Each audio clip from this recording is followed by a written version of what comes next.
Welcome, everyone. Hello, hello. I know I'm not your usual host, Maddie.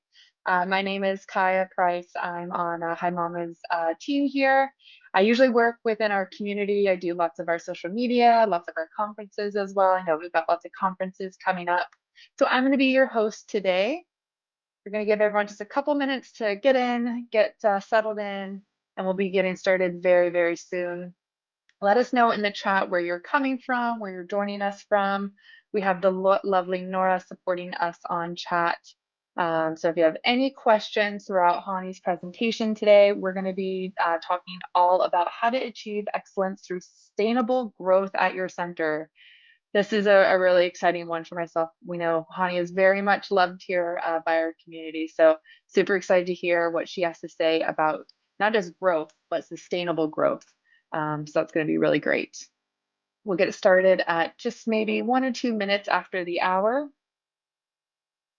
Let us know where you're coming from. I know a lot of folks on the East Coast are preparing for Hurricane Fiona, so we hope everyone is staying safe over there. Someone from Ireland joining us. Welcome. That's so exciting. Thank you so much for taking the time out of your day, Samantha, to join us. I think it's just getting into the evening there for you. I was just over in Scotland last week. Beautiful Scotland. Ireland is beautiful as well. Love both of those countries.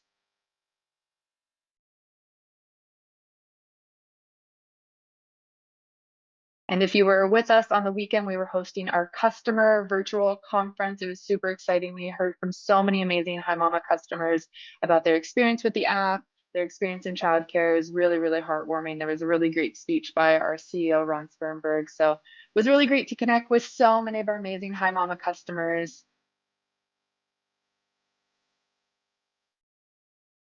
Awesome. We'll give everyone just one more minute to get in here.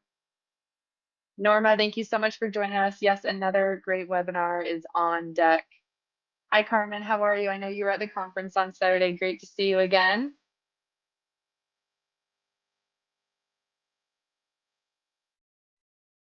All right, I think we're going to get started now. Welcome, everyone, to Hi Mama Helps webinar. My name is Kaya. I'm an early childhood educator, and I also help facilitate our community and all of our social media here at Hi Mama. Super excited for today's webinar today. Just a reminder, we are doing a giveaway for all of our live participants here. Everyone here who is currently live today will be automatically entered to win a $50 gift card from Hi Mama. You can use this on classroom school supplies and resources to get you started on the new school year this September. So if you are here joining us live today, you'll automatically be entered, and we will send out a note in our show notes as to who won after our webinar today. Just a disclaimer that this content here in this webinar is not personalized legal or financial advice for your center. The goal here is to really have conversations around the topic and to inspire and give you ideas that you can implement into your childcare centers. Of course, each state and province has different licensing rules and regulations, so please consult with your own legal and financial advisors before implementing something into your center that you're not 100% sure of. And quickly approaching Truth and Reconciliation Day, I would like to take this time to acknowledge the land that we're currently residing on. I'm here located in Toronto, as well as our Hi Mama headquarters. And I would just like to share just how meaningful this land is to me. Really, really, truly special. And we're going to do a short land acknowledgement now. Hi Mama acknowledges that our main headquarters is situated in Toronto, Ontario, on the traditional territory of many nations, including the Mississaugas of the Credit, the Anishinaabe, the Chippewa, and the Haudenosaunee and the Wendat peoples, and is now home to many diverse First Nations, Inuit, and Métis peoples. Toronto itself is a word that originates from the Mohawk word takaranto, meaning the place in the water where the trees are standing. As participants and guests in today's webinar, we are coming together from many different places around the world. We encourage you to learn about and acknowledge the land from which you participate. Great. And we will move on to our diversity and inclusion policy. Hi Mama is committed to fostering an inclusive and welcoming environment for our employees, customers, and community. Hi Mama welcomes and celebrates individuals of all backgrounds, orientations, and identities. Our Diversity, Inclusion, and Belonging Committee aims to ensure we provide a safe environment for everyone to thrive while bringing their authentic selves to work. Our mission is to promote an inclusive workspace for all employees through education, discussion, and celebration of our differences. Embracing these differences while coming together with a common purpose is what makes our team extra special. Extra special indeed. Just some housekeeping notes before we jump into the bulk of our conversation today with Chanie. Please note that this session is recorded, so if you're joining us a little bit later or if you need to duck out early, we know Thursdays can be quite a busy day for the classroom. Just note that this session is recorded and will be sent out to every single person who registered for this session as well.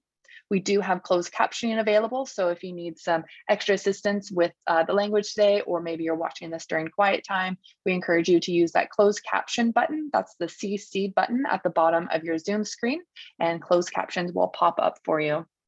Just a reminder that all live attendees who are here right now will receive a certificate, and it'll be sent out after this webinar. We're looking at early next week, it'll be sent out to you.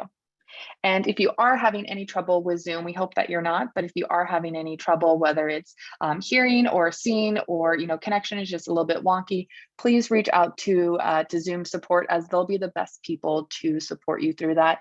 You can go to support.zoom.us and chat with them there. They have really great support who'll be able to help you out. And who is hosting today? I know usually it is Maddie. It's actually myself. My name is Kaya Price.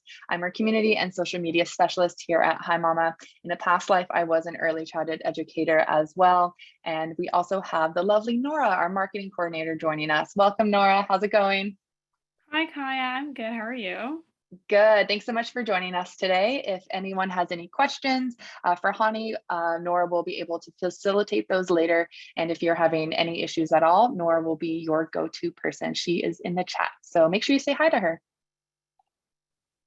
Did you know that Hi Mama makes the #1 rated childcare app? We're not just Hi Mama helps webinars, we also create an app, and we are your all-in-one childcare solution. If you would like to learn more about Hi Mama, Nora will post a link in the chat. You can click on the link, have a chat with our team. We'd love to show you around. We're also a team of early childhood educators here too, and we would love to have you on board. We also have Hi Mama Academy. As I mentioned, we are the all-in-one childcare app. Hi Mama Academy is a really great self-paced, on-demand professional development course hub for you and your educators to use, so you can learn from anywhere and at any time. So if you'd like to learn more about Hi Mama Academy, Nora will put that link in the chat as well. We'd love for you to check it out and show you around. As well, when you're a Hi Mama customer, you get world-class support, including Julie right here. She's a really great friend of mine. She actually just moved out to British Columbia. She's on our onboarding team there. So folks like this will be able to help support you along your whole entire Hi Mama journey when you're a customer with us. We also have weekly podcasts, which Chanie was just on back in August. We'll make sure to put that podcast in the chat as well. We have thousands of free activities, articles on our blog. And did you know that we are a B certified corporation? Truly, truly amazing. I'd like to now welcome our special guest, Chanie Wilchanski, onto the Hi Mama Helps webinar. Chanie, come on camera and say hello. Hi, everyone. So excited to be back here. Thanks for having me, Kia, again. Always Awesome. good to be back with my Hi Mama friends. I know you're pretty much a staple of our community now. You provide so much value and so much amazing content to our audience. They could talk to you for hours. I'm going to stop screen sharing now. I know our audience is super excited to chat with you, so I'll stop screen sharing and I'll let you take over. Thanks, Kia. All right. Well, it's good to see you all. I know that there's a lot of you that are new to Hi Mama webinars, or you've never been on one before, and there's some of you that come on every single month. Many of you have heard me speak before, so we'll love just do a quick poll in the comments. How many of you have been to any of my training webinars with Hi Mama or listened to the podcast? I was actually interviewed by Ron. I think I was on the podcast 3 times at this point over the last 5 years that Hi Mama and I are kind of working together. So welcome, everyone. All right. So good. Awesome. Oh, hi, Denise. Yes. Familiar with lots of people here. So let's talk about what today's topic is. All right. Today we're talking about how to achieve excellence through sustainable growth at your center. And the reason I thought this was a very timely topic specifically for the beginning of the school year, right? So while many of you run childcares that are, 12 months a year, September is typically a time for high enrollment. It's typically a time of the beginning of the school year where you'll see more students enrolling, more people coming in, whether that's for preschool or for your school age children, if you have a school age track. So this is just a great time to kind of reprioritize and reset. What are the expectations and what is it that we actually want to do inside of our center for this school year? So one of the things that happens very, very often at this time of year is the goalposts keep changing. And changing goalposts is a very common trap that many, many school leaders, directors, administrators fall into. So I want to explain what changing the goalposts mean. So what happens in a lot of schools is we set a particular goal. We do a specific initiative. We're like, okay, this is, we want X amount of kids in the center, or we want X amount of kids in the after school program, or we want X amount of more spots filled, or whatever it is, right? Whatever the goal is. And when we hit the goal, or we get close to the goal, right? So maybe we didn't hit the goal. Maybe we're, close to the goal. We change the goalpost. We're like, no, that's actually not the goal anymore. Now the goal is X, or now we're going to go after this. Shifting goalposts is one of the most demotivating, burnout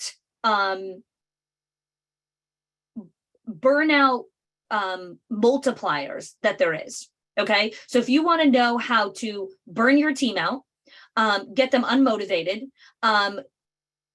remove buy-in, change goalposts. It's the best way to do it. So, and obviously I'm saying that super sarcastically, right? So the reason why shifting goalposts is so hard is because what it basically means is we never celebrate. Because you can't celebrate unless you hit the goal. And if you keep changing the goal, then we never celebrate. So what happens is, if I don't know that we celebrate and I don't know how to win here, that means that I can never win. If I come to work every single day and I can't be a winner and I don't know how to win here, why would I come to work here, right? It's not enough just to come to work to get a paycheck anymore, right? People don't want that. People want meaning. People want purpose. People want connection. People want relationships. People want community. People want all of these things. And so it's not enough just to give someone a steady job or a paycheck or whatever it is. There has to be something else that's associated with it. And one of the things that people want is people want to be winners. People want to know the goalposts. People want to know how to contribute. So I'll give you something super simple, okay? We have the high holidays coming up, right? The Jewish high holidays are right around the corner. They start Monday, and I'm hosting two of the, there's 4 meals. So I'm hosting 2 of the meals, and then I'm eating out for 2 of the meals. So I reached out to the 2 hosts that I'm eating out by, and I said, what can I bring, right? How can I contribute? So one host emailed back and said, can you please make a side dish? Absolutely. Another host, when I reached out and said, what can I contribute? She said, don't worry, it's all taken care of. So I messaged her back and I said, I don't play that game, right? So we're really good friends, so I could talk to her like that. And so I messaged her back. I'm like, come on, I don't play this game. I'm coming to eat. I'm a family of 6 people. What can I bring? Can I bring a side dish? Can I bring a dip? Can I bring a casserole? Can I bring a dessert? What can I bring? So after I pushed her, she's like, yes, it'd be really helpful if you brought this and this. Great. One of the conversations I've had with this friend many, many times is I said, listen, when someone asks you what they can do and how they can contribute, even if you have everything taken care of, say yes. Let people contribute. Let people give. When you don't let people give, what happens is you're the only giver in the relationship, because I accept help, which means I'm the taker always. I don't want to be the taker in a relationship. I want there to be a mutual exchange of energy. I want to be the giver and I want to be the taker sometimes, right? I want to have both of those. So if you don't let me help, that means when I'm in relationship with you, I am perceived as the taker always. I don't want to be in a relationship like that. And she was like, whoa, she never saw it that way. Like she always saw it as like, oh, don't worry, like it's okay, right? It was kind of it was done from a place of like real kindness. Like she genuinely was like, don't worry, I got this. I don't want to burden you. And meanwhile, I'm like, no, that's not how it's perceived. The way it's perceived is, don't worry, I got this. I don't need your help. You don't need to contribute. So let's take a pause, pop into the comments for me. When you offer help to somebody, when you say, hey, can I do something? Can I help? Can I contribute? What do you want the other person to say? Do you want the person to say, nah, don't worry, I got this? Or do you want the other person to actually give you something that you can do? Let me know in the comments.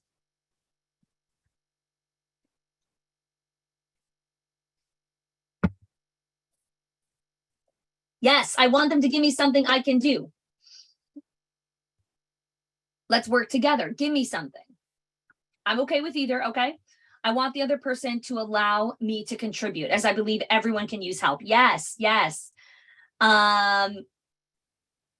Depends on my schedule. I would like to contribute. I want to contribute, right? So here's the thing, right? This is so interesting because I had this conversation with someone and she's like, well, a lot of times people say, what can I do to help, just to be nice? So I'm like, well, that's great, because now I know that that's an inauthentic person. Don't offer help just to be nice and hope that the person says, nah, I don't really need anything. That's not authentic. That's not real. When you offer help, mean it, right? Mean it, be real. So if you're coming over to the person, you say, I would like to help and contribute. I can do something. I have an hour next week where I can help and do something. How can I help? I have this kind of capacity. What can I do? Don't offer help to be perceived as the nice person if you're not really going to help. So it's really interesting because, you know, when people offer, and I always say yes, I actually had a guest come a different time, and the second time she came, she didn't offer. And I was like, no problem. That's okay if you don't want to offer help. I can take care of myself. But she learned very quickly that when she offers help, I accept it. So if she didn't want to help, that's fine. Don't offer. So this is how we create real, authentic, collaborative cultures that are real, that somebody knows that when I ask for help, people will come to help me. And that when I offer help, it's genuine. I'm not offering help to be perceived as the nice guy, right? Now, why is this such an important part of sustainable growth at your center? Well, we need other people, okay? We need other people to grow. There's something called healthy interdependence, okay? Not codependency, that's unhealthy. Healthy interdependence, right? A couple, a married unit, right? That is a great example of healthy interdependence. In order for the couple to grow, there has to be a healthy interdependence where they can lean on each other, right? And especially if they're raising a family, now we really need to be able to depend on each other, not in a neediness, dysfunctional kind of way, in a healthy, two whole people coming together to help and support each other. Yvette says, if they don't want help, I don't want to go to the function. I want to help. Yeah. And it's funny because I say to anyone who invites me, I always say, if you're inviting me, you have to let me help. I'm not showing up with 6 people empty-handed. Like, I'm just not doing that because that's not in alignment with my values. I'm a contributor. I want to help. I want to participate. So if I'm going to come somewhere, I need to help and participate. So I love that. If it's in my heart, then I offer help. Beautiful, right? And if I don't help every single function that there is in the world, do you know how many places in the world there is to offer help? There's so many charitable organizations. There's millions of places where you can offer help. I don't offer help everywhere. Of course not. You can't. You choose where you contribute. But if you're working in an organization and you're a teacher, or you're a director, you're an administrator, and this is the place you've chosen to work, this is the place you're choosing to contribute, right? Amongst other things that you're doing and contributing to, but this is the place you're choosing to contribute. So this is the place you need to be, okay? So now let's go back to the first thing that I was talking about, which is shifting goalposts, right? We need to choose how we celebrate and what we celebrate inside of our center. So just like in your center, you have operating principles, right? You have, this is our onboarding process, and this is how we change diapers, and this is how we heat up a bottle, and this is how we go outside, and this is how we put on coats, and this is how we put on this, and this is how we do dismissal, and this is how we do arrival, and this is how we do a parent conference, and this is how we talk to a parent, and this is how we do a biting incident, right? You have pages and pages and pages of policies and procedures of how you do everything in your center. Give me a yes. Give me a yes if you have lots and lots of policies and procedures of how every single possible thing is done in the center. Okay.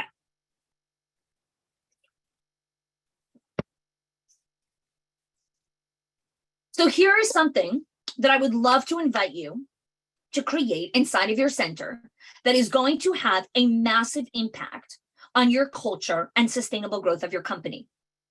Choose what you celebrate and how you celebrate it. Okay, so there are mile markers in human life that are kind of a given that they're naturally celebrated. Okay, someone gets married, they create a wedding celebration. Someone has a baby, we create a birth party, right? Graduation, we have a graduation ceremony. End of the year, there's an end of the year party, right? There's these mile markers where there's kind of these natural points of celebration. Okay.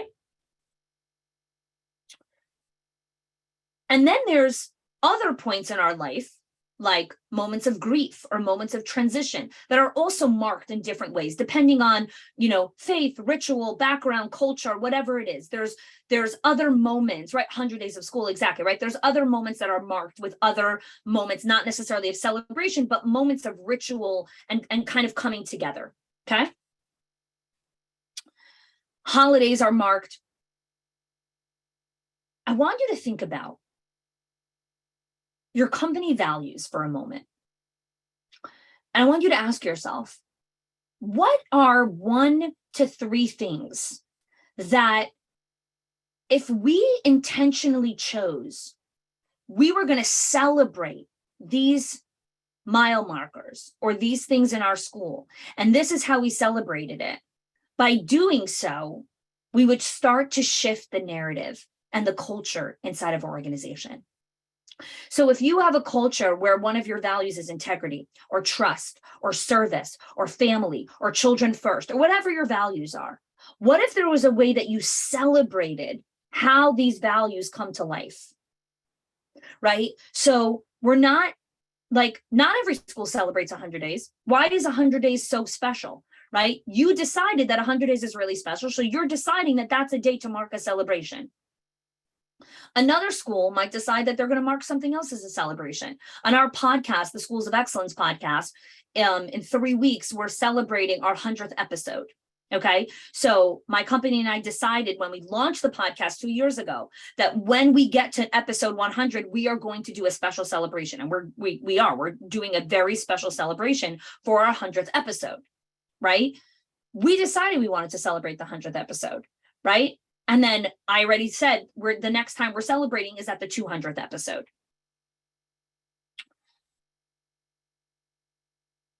What is something? Okay, now, if you guys have been to any of my webinars, I don't just regurgitate information. I make everyone think. What is something that you would like to start celebrating that if you did, it would have an impact on your culture? Give me some ideas in the comments. Let me hear from you guys before I give you ideas, right? Again, think. The answers live here, right? I always say no one needs more information. We need better questions to bring out inside of us what already lives here. Celebrating staff birthdays, kindness. So while you guys are putting in here, one of the things when I was a director, I worked in New York City, and one of the things that our company celebrated was anniversaries. So wedding anniversaries of our staff. So when teachers were onboarded, we would ask them when their wedding anniversary was. And then I would do part of their intake form. I would be like, what type of foods do you like? What type of restaurants do you like? What do you like to like? What are you and your partner's hobbies or whatever it is? And then I would create a specialized experience for that couple. So for example, one experience that I created for one of our couples was they went to watch the Blue Man Group show in New York City. Then I sent them to one of their favorite restaurants 2 blocks away. And then I put them on the New York State Ferry to watch the sunset. And I book the whole thing for them. And then I just give them the tickets and all the reservations. And that is one way that our company celebrated the personal lives of our staff. And we had a budget for it, right? So the school paid for all of these things. our teams loved it. It was like, it was amazing. So again, there's so many different things that you can celebrate. One of the ways we wanted to do that was anniversaries. Like we wanted to show people like we value your personal life also, because this whole concept of like leave your life at home and come to work, that doesn't exist. It's a load of crap. Everyone brings their whole selves to work. If you had a hard day at home, you're gonna be a little bit more antsy pantsy at school. Okay, you are. You can work super, super hard. You're still going to be a little bit distracted because you're human. You're human, right? So we bring everything. We bring our whole selves to work. Okay. Holidays, milestones, work anniversaries, end of the year celebrations, Mother's Day. Yes. Okay. So now I'm going to challenge you to think a little bit deeper. What if you celebrated specific acts of kindness or generosity or contribution? What if you celebrated mentorship, right? Where there was a time, a day a month or once a quarter, where we celebrated the teacher mentors who are mentoring some of the new teachers that are coming in, right? I want you to think very, very, very outside of the box, right? So not your typical like, oh, it's National Donut Day or it's National Popcorn Day. Amazing. Everyone can buy their own popcorn. I'm talking about creating celebrations that bring the culture together, bring community together, show significance of like, we value this. Right? We value generosity, so we celebrate generosity. We value mentorship, so we're going to celebrate mentorship. We value coaching and giving back and paying it forward, so we're celebrating that, right? I want you to think of something different, right? So lots of people celebrate birthdays. Lots of people celebrate anniversaries. Lots of people celebrate Mother's Day and Father's Day and all the days. Think of something different. Think of something outside of the box. Think of something that makes your culture special.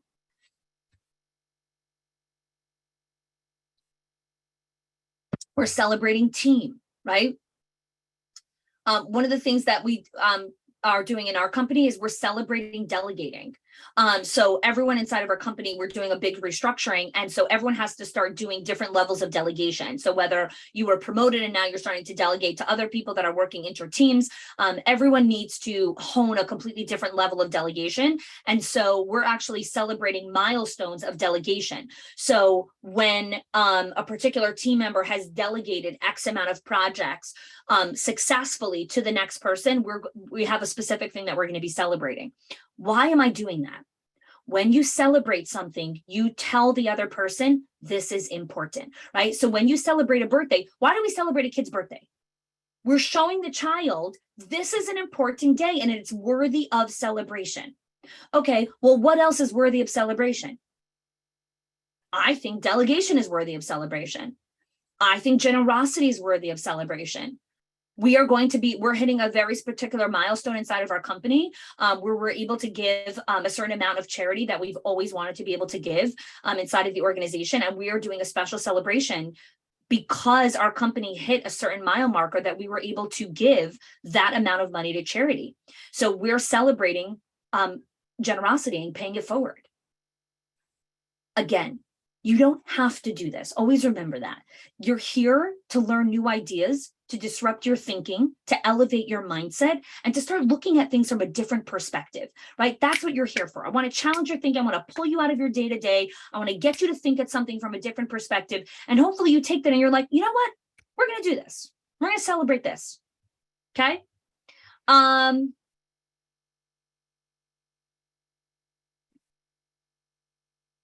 Celebrating friendship. Yes, absolutely. Right? Celebrating friendship. What a beautiful thing to celebrate. Okay. Let's go on to the next thing. Creating sustainable growth in your center. Setting up realistic expectations and aligning it with high standards. So what does that mean? By the very nature, an expectation is about putting something on the other person, right? I expect you to do X, Y, and Z, and in return, I give you X, Y, and Z. Standards are very, very different. Standards are, this is how we operate inside of this center. Okay. So I'll tell you a story from a different industry, which I thought is fascinating. So my dad puts on annual nonprofit dinners for his nonprofit that he runs. And he's been working with the same caterer for 40 years that he's running the nonprofit. And so I sat in once on one of their meetings many, many years ago, like probably 20 years ago. I was still a kid at the time. And the caterer told my father something very interesting. He said, when I go to restaurants to like scout and source for talent, right? Because part of his catering business is he is always looking for other chefs or waiters or whatever it is. He said, one of the first things I do is I go to where they store the garbage. And I was like, what? Why would you go to the garbage? Like, wouldn't you go to the kitchen or the dining area, right? It's a restaurant, right? It's not a recycling area. And I remember chiming in and I was like, why would you go to the garbage area? So he says, in my company, one of his core values, what did he call it? It wasn't cleanliness. It was like this high standard of like, it was this high standard of like, whatever we do, it has to be clean and at like the highest standard.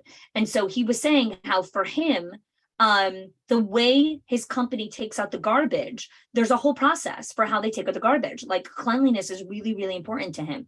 So he says, when I go to a restaurant, I want to see how they store the garbage. If they store it clean and if it's neat and organized, right, and not all over the place, then I know that I want to work with this, organization. If not, I don't even bother having a conversation with them. I heard this story over 20 years ago, and I still remember it because it had such an impact on me, because he was unapologetic about his standards, right? Super high standards of excellence. But the way that he set up his expectation and the way that he trained his people and his employees, there was a process, right? He didn't expect people to be up here on day 5. But he said, this is the standard. You might be here right now. You just joined. Welcome. We're going to work you up, but this is where the standard is. So the expectation in the first 30 days is this. The expectation in the next 60 days is this. Eventually, you're going to be up here. That's not the expectation right now. You just joined. That's not the expectation. But this is the standard. This is the standard. So many times I find leaders who feel like they have to lower their standards because some of the teachers are not up to par. And I'm like, no, you don't. This is the standard. You need to lower your expectation of what you're expecting them to do when they just walked into the building, right? We want them to know everything in like 5 seconds. And I'm like, no, it doesn't work like that. Right? People need a learning curve.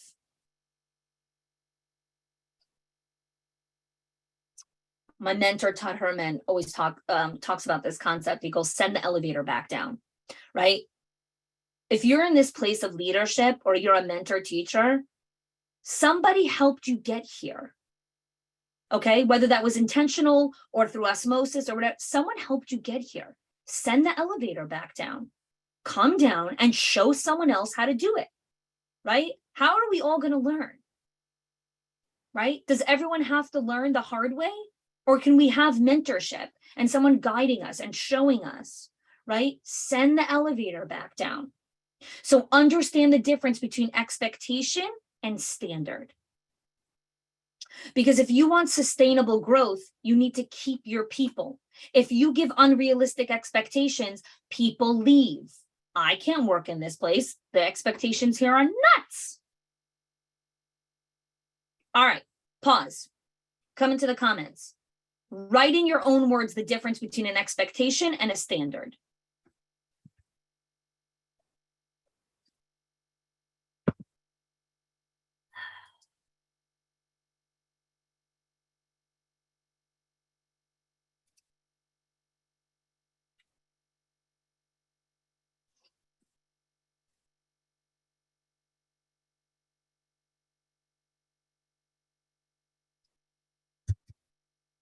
And if you need me to explain it again, Just write that.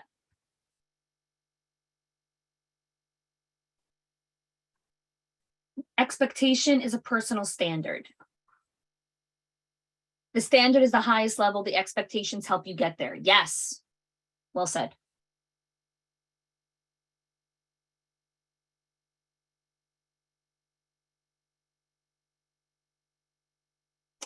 An expectation is what we hope to happen. Yes, right? It's like, well, I really hope this happens. The standard is, no, this is the standard. Standard is the goal. Expectations are the steps along the way.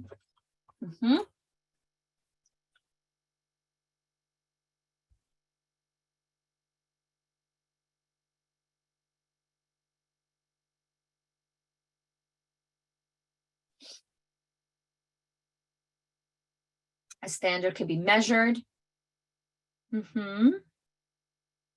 Standards are what need to be done to keep a functional space. Expectation is a personal goal we should work towards. Yes. Yes. Beautiful. Beautiful. Great, great, great answers here. So I want you to pause now. I want you to think about what is an expectation that you have of somebody in the center now. So if you're a director, maybe it's someone from your admin team. If you're someone from the leadership team, maybe it's a teacher. If you're a teacher, maybe it's your co-teacher, whatever it is. I want you to pick one person in your mind that you have an expectation of that is not a fair expectation. And then I want you to think about how you can shift that, right? Because again, excellence and sustainable growth, right, are about setting realistic expectations, but you still have the highest standard. So do we have an expectation of someone to do something, right? But really, it's like, I have this need, so I need the other person to do something. So first, let's take a quick poll. How many of you can answer yes to, I have an expectation of someone that might not be fair during this season? So I'm going to raise my hand. My answer is yes. I have expectations. We're human, right? It's really hard. It's really hard.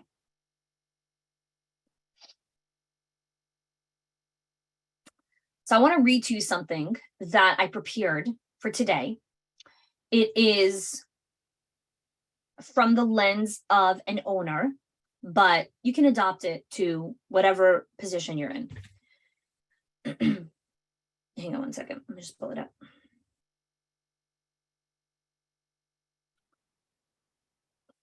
So a big part of expectations is sometimes we label someone that is based kind of an expectation. We might say something like, this person's really stubborn, this person's really sensitive, this person's really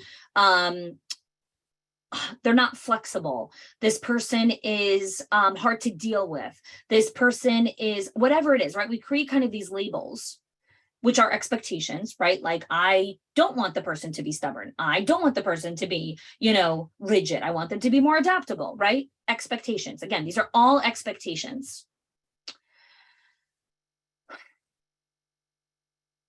The thing I want to come to here is expectations of other people are your unmet need. I'm going to say it one more time. Expectations of other people are your unmet needs. So I'm going to read to you a couple of things, okay? Number one, a label. My director is stubborn. What is the feeling underneath that? I'm frustrated because I wish my director was more flexible and cooperative. Okay, so we have the expectation, right? I don't want her to be stubborn. Why? What's the unmet need for you? Why is it hard for you that she's stubborn? Well, I get frustrated because I would like her to be more flexible and cooperative. Okay, I'm going to read you 5 of these that I wrote. Number 2, my director is hard. What is the feeling? What is the unmet need? I feel overwhelmed and I want more support, clarity, and ease. So the person's hard. What do you really want? What's the expectation? Well, I really would like more support to deal with this person, and I would like more clarity and ease while I'm doing it. Here's another one. My director's too sensitive. I hear this all the time. My co-teacher's too sensitive. This is too sensitive. The parent's too sensitive. Blah, blah, blah, blah, blah, too sensitive. Expectation. What does it actually mean? I feel annoyed because my director expresses more emotions than I'm comfortable with. Fill in the blank with anyone. The parent's too sensitive. I feel annoyed because the parent expresses more emotions than I'm comfortable with. The child's too sensitive. I feel frustrated and overwhelmed because the child expresses more emotions than I'm comfortable with. Right? You have your baseline of how much emotion you share. The person shares more than that. Oh, no, you're too sensitive. Why am I too sensitive? Because I'm sharing more emotion than you're comfortable with? Okay, well, we're different people. Next one. My director is lazy. My co-teacher's lazy. My this one's lazy. Someone's lazy. What does it mean?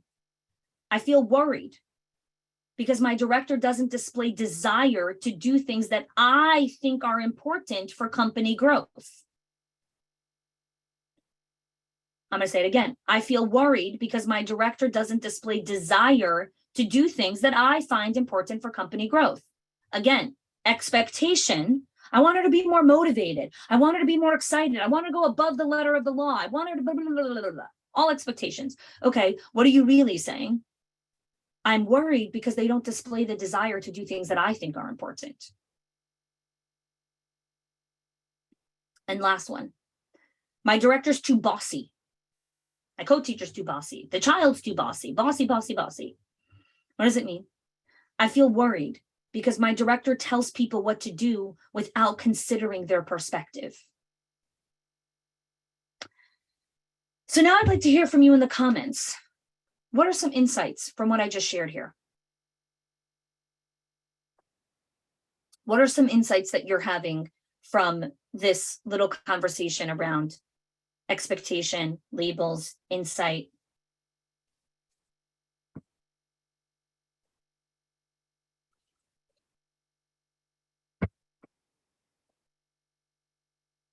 So my director is avoidant, right? My director doesn't communicate to me in the way that I want to be communicated.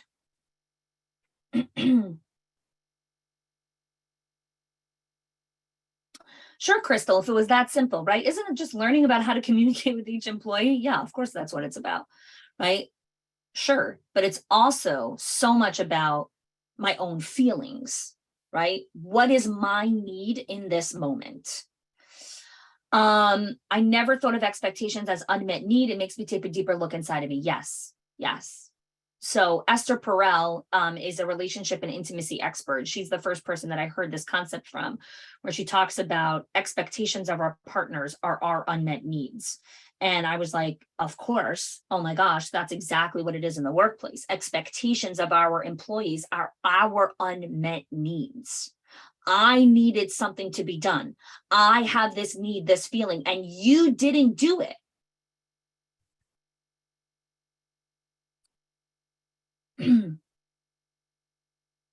Yes, exactly, right? It's about what you need, not what she's doing wrong. Exactly, right? What do I need? Yes, communication is critical. Last week, I did a mastermind in Florida for 12 owners. And one of the things that we did was a communication challenge. And the communication challenge was they had to build a gingerbread house together with a partner. But they weren't allowed to work on it at the same time. So only one person was allowed to work on it at a time. And when the other person was working on it, all they could do was communicate. They weren't allowed to help. They weren't allowed to get their hands in. They weren't allowed to do anything. They had to communicate. And the goal was the communication challenge. It wasn't about who finished the gingerbread house first or who made the most beautiful house. It wasn't about that. It was about who could communicate until the end. It's powerful, powerful exercise.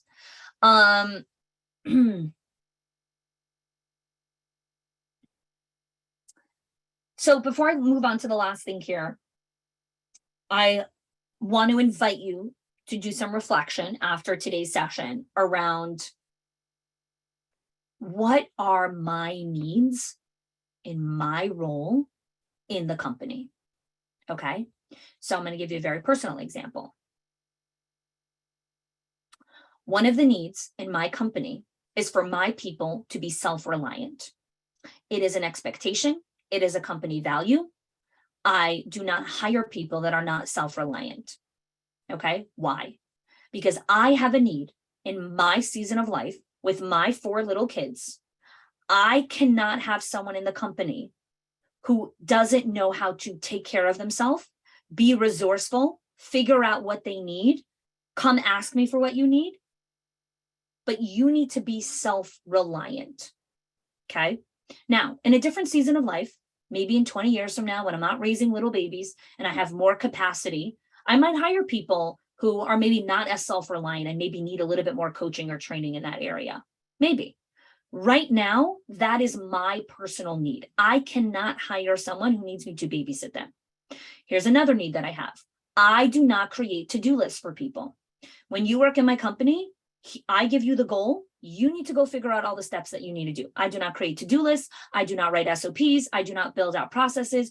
You need to know how to do all of that on your own. And if you don't, that's fine. You just can't work in my company. These are my needs as a business owner, right? So I hire people based on those expectations, right? And I have a few other ones that are really important. One of them is boundaries. Those are my needs as a business owner. Okay, so as the leader in the company, I need my people to show up as X, Y, and Z in order for this company to operate well with each other. And we have a phenomenal team. We have 5 people on the team. Every single person is self-reliant. Anyone who isn't self-reliant is no longer in the business because it's sink or swim. You can't survive here if you're not going to be self-reliant. Now, I give gratitude every Friday. I give bonuses. I give raises. I've done promotions. We have an amazing culture. We're constantly giving each other feedback. We're helping one another, but everyone has to be reliant on themselves. Okay. So I didn't know of this about myself when I first started my business. I learned this through working with employees over the last 7 years. And now I've identified like, okay, this is it.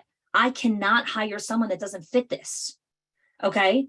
So what I want to tell you here and what I want to invite you to think about is what is a need that you have in your current season of life that you need to communicate to your core team, right? It's so much easier to put expectations on other people. It's so much easier to be passive aggressive. It's so much easier to say, well, she didn't do this and she didn't do this and she didn't. No. What do you need, my love? What do you need? Because you're in charge of yourself. Okay. What are your expectations?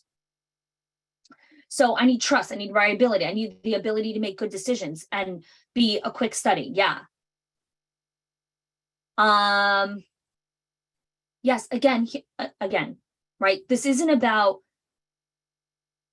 with the shortage of applicants, so I can't do this or whatever it is. We need to be clear on our needs. You can't have a list of 40 needs, right? I have my top 3 needs. I need this in an employee. I can't hire someone unless they have this, right? It doesn't help to bring someone in who doesn't have these 3 things and 60 days later, she's out the door. Right? That's not helpful either, right? What are your needs? Okay. So come into the comments. I know I'm racing against the clock there, but please come into the comments and I want you to think about, and then if you can't think about it right now, that's fine. This will be follow-up homework for you.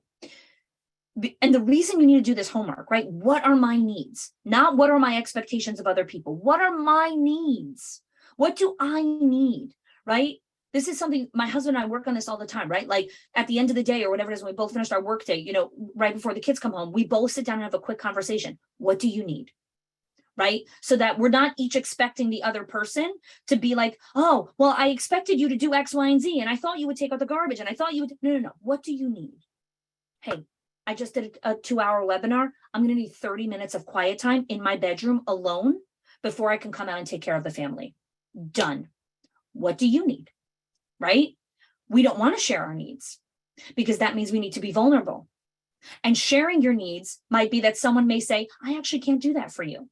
Because guess what? The other person also has needs and they get to decide, I can't do that for you right now. Okay, that's fine. Right? This is where grown-up communication comes in. But first you have to know what you need. So, Jennifer, I need to be respected. What does that mean? Right? What does that mean to be respected? Right? I also like to be respected, but what does that mean? What does that actually look like? What does that look like as a need? What does it look like to be heard? Does that mean that when you come in communication with me, I can't have anyone interrupt me? Right? For some people, that is a massive need. Like if someone interrupts them, like they can't handle it. Right? What is it for you? Get super, uber specific. What does open communication mean? What does that mean? What does it mean to have open communication with me? Right? So one of the things that I talk about with my employees is what open communication in my company means this. If you have a deadline and you cannot reach the deadline, I am always okay with it. As long as you communicate in advance. This is the deadline. I can't reach the deadline because of X, Y, and Z, or whatever it is. I will have it ready by then. No problem. I don't think I've ever told an employee, no, it has to be done by this date, because I always give margin for due dates because life happens, right? So open communication in my world means if you can't reach a deadline, you tell me in advance. Okay, here's another rule of open communication. If you need to take time off or you're not feeling well or whatever it is, this is how to communicate with me. You need to let me know X amount of time in advance. I would like tell your people what open communication means, because let me tell you something. We all speak English. Every person has a different accent of English.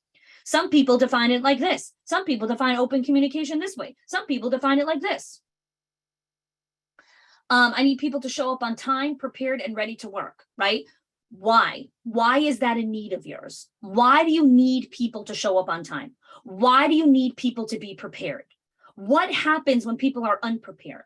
How does that impact you, right? So I know I'm like racing against the clock here. No excuses. Yes. So here's another one of my needs, personal responsibility. I have a massive tolerance for mistakes. People in my company are constantly making mistakes because we take big risks. Big risks come with big mistakes. Here is my rule when it comes to risk taking. Personal responsibility. If you make a mistake, own it. Any person who deflects in my company, who starts to give me excuses and defends themselves and gives me reasons why they made that mistake, has never lasted. They don't last in my company. I don't tolerate that. Doesn't work for me. Own your mistakes. Own your mistakes. You made a mistake, own it. Now fix it. No problem. Forgiven before you even told me I forgive you. I always forgive mistakes. Mistakes happen. It's part of life. Here's what I will not forgive. You deflecting it. You deflecting it or defending yourself or giving me some BS excuse. No, thank you. Doesn't work in my world. This isn't 6th grade or 9th grade. I'm done. Right? So these are my standards, right? And some people can't work in that environment, and that's okay. That's totally okay. This is how we work in my organization, right? I have massive latitude for mistakes. And people love that when they first join. They're like, oh my gosh, you didn't get upset. No, I don't. But if you're going to start deflecting, oh gosh, you're out of here. Right? Those are my needs. Those are my needs, right? And I communicate that with my team. And then I ask my team to tell me, what are your boundaries? What are your needs? What do you need when you get overwhelmed? What do you need from me? Because let me see if I can do that for you. Let me see if in my season of life, we can do that. I remember I had an employee once a long time ago. She needed super high levels of reassurance to do her job. And I told her very clearly, I said, I can't do that for you. I can't do that for you. I cannot give you reassurance every single day that you're doing a good job. Here's what I can give you. Here's the gratitude and reassurance and support that I could offer you. But that level of reassurance, I can't give you. That is not something in my season of life with the amount of responsibility and children that I have. I cannot give that to you, right?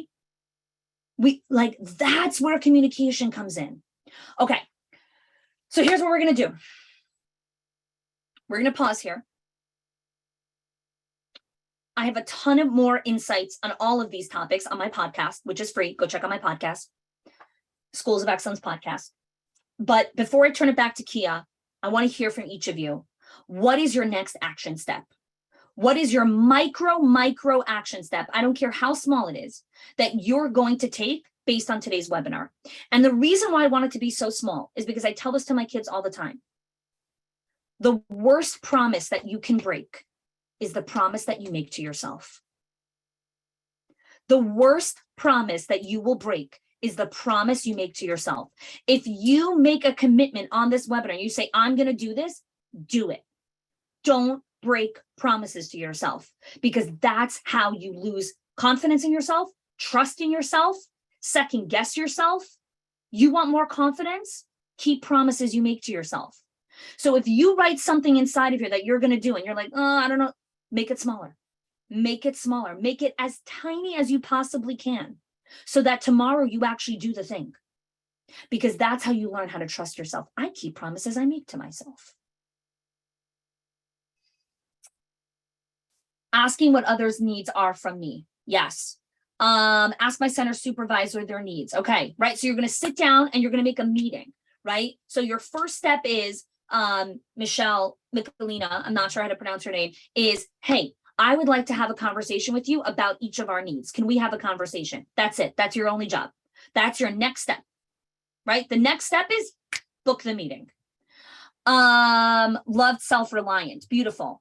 Ask for needs. Ask my co-teacher their needs. Yep.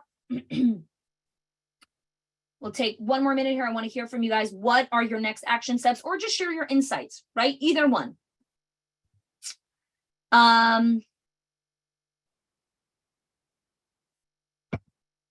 Meet with the family advocate. Communicate with my teacher so we're both clear on whatever issue we are talking about. Keep encouraging staff to educate themselves. Ask my cohort their needs. Celebrate each step or milestone.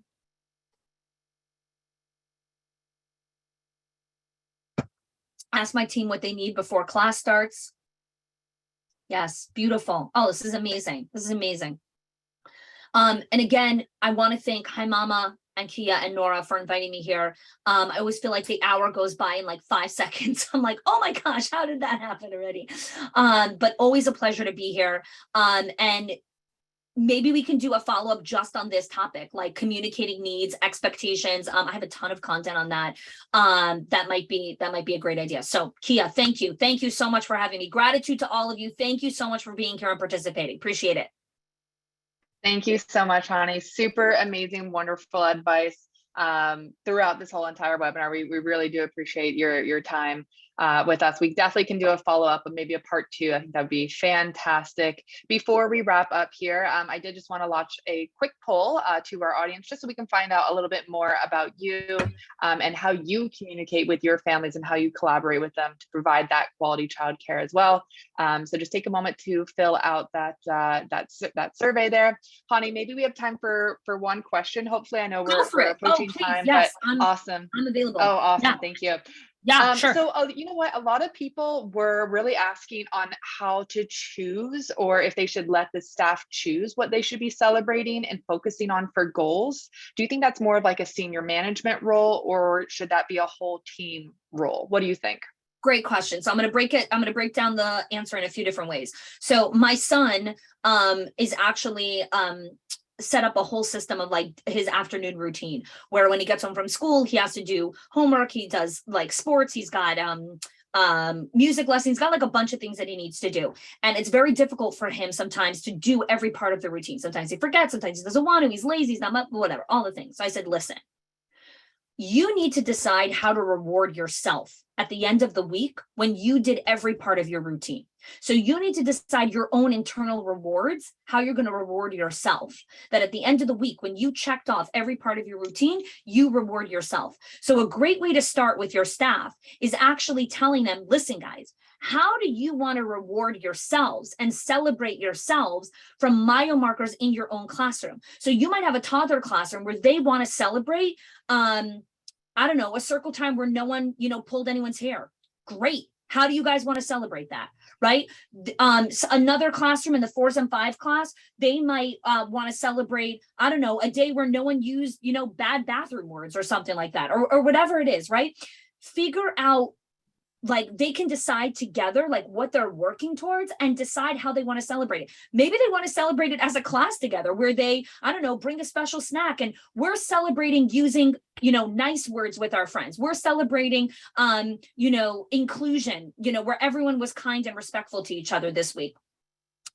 So I think that's such a great place to start. And again, that costs $0 for you. Like, again, remember, like, not everything has to be a Disneyland trip. Like, I know so many times we think like, oh, celebration, it means I have to take everyone to Italy. No, you don't. Like, do a small little thing. So I think that's the first step. And then the second thing from a company-wide perspective is definitely senior management sitting with the team and saying, okay, do we want to celebrate enrolling the next 30 kids? Do we want to celebrate when we become fully staffed? How do we want to celebrate, right? So many people are not fully staffed. Okay, how are you going to celebrate when you are fully staffed?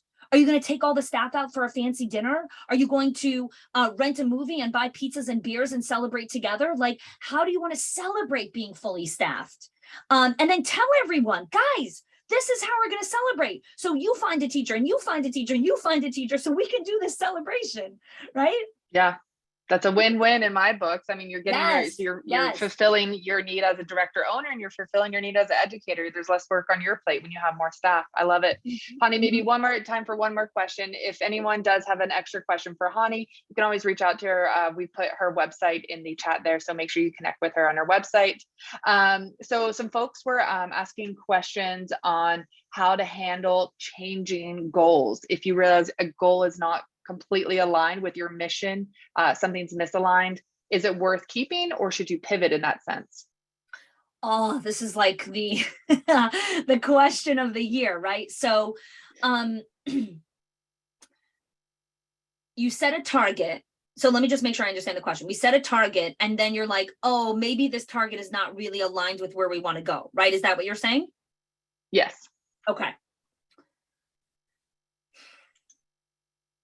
When you change a goal, what you're really doing is pulling your team into almost this existential reality check of, oh my gosh, like, we're shifting gears right now. And so I think you have to understand the weight that comes into setting a goal. And what happens is in the beginning, when we first start setting goals, we might change our goals a lot because we don't understand how to really set a goal. But when we learn how to really set targets about where we're going, right? Like how to really set the vision, how to really break down a 1 year, 2 year, 3 year vision, how to break it down into quarterly projects, what projects sit under which goal. So if the goal is to enroll 30 kids, what are all the activities that have to happen? When you know how to scope that out properly, you don't change goals as often. But when you need to change, you really need to ask yourself, what is the cost of changing this goal? Am I going to demotivate the team as a result of changing this goal? Am I going to possibly lose some people on my team because now they don't feel like they can do the goal or whatever it is? Am I going to pull too much company resources, money, time, people, energy? How much is that going to cost me if I change this goal? I think you have to really think through these things before you make that decision. Yeah, that makes a lot of sense for sure. Yeah. Hani, it has been amazing connecting with you. Thank you so much for joining us today. I know we didn't get a chance to answer everyone's questions, so Nora is going to put in the chat one more time if you want to check out Hani's podcast.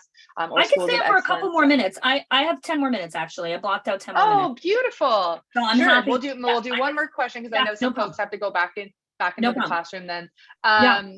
So in terms of changing goals, I do want to just go off that one more time. Should they be changed like quarterly, annually, like if you are going to change them, or should you just have that one goal that you're focusing on forever and ever? Yeah. You know, what do you think of that? Yeah, so this is like a whole separate workshop on goal setting, right? Because I think we're getting mixed up between the vision, the goal, and the projects. So I'll do a quick kind of understanding of the things, right? So there's the company mission, right? Why we exist. There's the company vision, right? What do we hope to do in the next 3 to 5 years that's connected with our mission, right? Why we exist in the world, okay? Then there's company values. These are the values that in order for us to execute on our mission and vision, this is the way we're going to operate. Those are values, okay? Then there's an annual theme. There's like an annual plan. So for this year, this is the top 2 to 3 goals that we are going to go after, okay? So that's the big annual plan. Then there's quarterly projects. So in order to hit these big goals by the end of the year, these are the projects that we're going to hit. But these are 10 projects. We can't do this all in one quarter. So quarter number 1, we're going to focus on this. Quarter number 2, we're going to work on this. Quarter number 3, we're going to work on this, right? And then you have to know how to scope it appropriately so you actually can hit the mile markers. So let's say, for example, my daughter, she's in 5th grade. She just got what's it called? Like a states project where they have to do something on all the states. So they have 3 states that they have to work on together, and there's 3 girls in the group. The project is due the last week of October. They got the project yesterday. So Goldie sits down with me. She goes, "I need you to print out all the pictures for me tomorrow." And I'm like, "No, I'm not printing them out tomorrow. I don't have time tomorrow. The project is due at the end of October. We're going to set some due dates when we're going to print pictures." No, it has to be done tomorrow. It has to be done tomorrow. Nothing has to be done tomorrow. One of the issues of shifting goalposts is leaders lack patience and discipline to actually understand when you're supposed to execute on this versus when you're supposed to execute on this. This project is due in 6 months. Get it out of your brain, get it out of your sight, put it on the calendar for in 6 months or now. That's when you tackle it. This project is due next week. That's what we're working on, right? So when we operate with a plan, then whatever gets thrown at us, we don't go run and execute on, right? I get opportunities all the time, but I know how to organize them in a way where it's like, oh, this opportunity we're going to do in 6 months from now. This opportunity we're going to do in 5 years from now, because I don't have capacity for it right now. So is that helpful? Yeah, really prioritizing, creating a work back schedule. I think those are super important to really help understand your goals holistically too, right? We have some really great podcasts around goal setting. We have a great training called How to Create the Ideal Week as well. There's a podcast episode on that you could go check out if you want more information on how to like scope a project. So there's some really great resources that you could go check out as well, definitely, if you want more information. Perfect. I'll have Nora pop that in the chat then for our audience. Chanie, thank you so much for joining us. Really appreciate it. We'll definitely be in touch for Yes. part 2 on this because it seems like it's definitely loved by our audience. Thank you so much for joining us today. Take care. Awesome. Thanks, Chanie. So what is next? So as a reminder, you will be getting this recording with Chanie's webinar today, as well as all the show notes. That will be in your inbox early next week, so keep an eye out for it. Our next session is happening next Thursday, same time, same place. Maddie will be back. She was off today. She's actually celebrating her birthday, so enjoying a very well-deserved day off. So next September 29th on Thursday, we are welcoming Pam Gittleman. She is going to be talking all about music, how to use music to promote social emotional learning. We know social emotional development, social emotional learning is huge in the early childhood space.